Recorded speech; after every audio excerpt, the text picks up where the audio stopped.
morning, ladies and gentlemen. May I request you all to please settle down?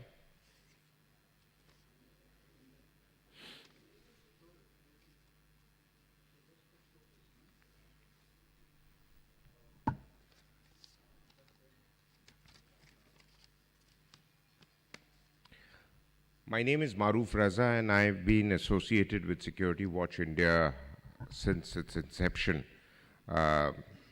And I'm very proud to say that we've been doing such conferences for the last at least 6 years, and not just in Delhi, but in all the key cities of the country, and even a regular event in London. And for some years, we did them in the US also. We've renamed our secure cities into Securing India because I'm sure we all share the same sentiment that it's not just the cities of India, but it's securing all of India that is important.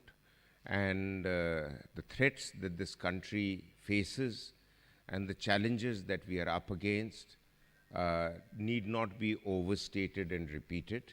They will emerge in due course of today's discussions.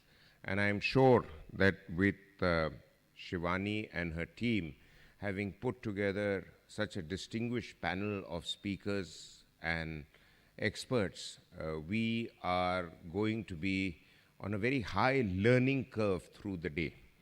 There is a point I wish to emphasize, and that is there is an interesting exhibition laid out in the adjoining part of this complex. And whenever you have the opportunity during coffee break and otherwise, please spend time with the exhibitors, because I'm sure that they would gain from your engagement with them and your insights.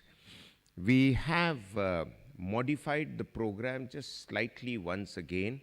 One of the principles of war that at least I adhere a lot to is flexibility, because for some reason General JJ hasn't yet been able to make it here. So when the former chief arrives, we will arrange for him to give us his thoughts over a keynote.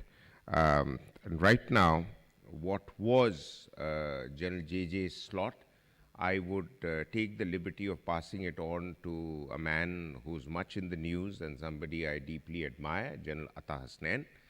General Hasnain actually needs very little introduction, but just for the sake of form, amongst the best minds that the Indian Army has thrown up in recent years, very distinguished ground soldier, highly decorated, commanded the Uri Brigade, the Baramulla Division, both in the news, and the Srinagar Corps, which is always in the news, and a product of the RCDS in the UK, retired as military secretary, but today's Times of India has a good editorial by him.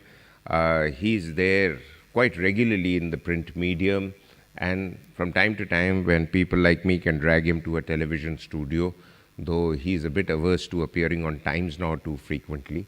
But without further delay, may I request General Hasnain to give us his outline, thoughts and big picture in terms of how to secure India against territorial challenges. General Hasnain, sir.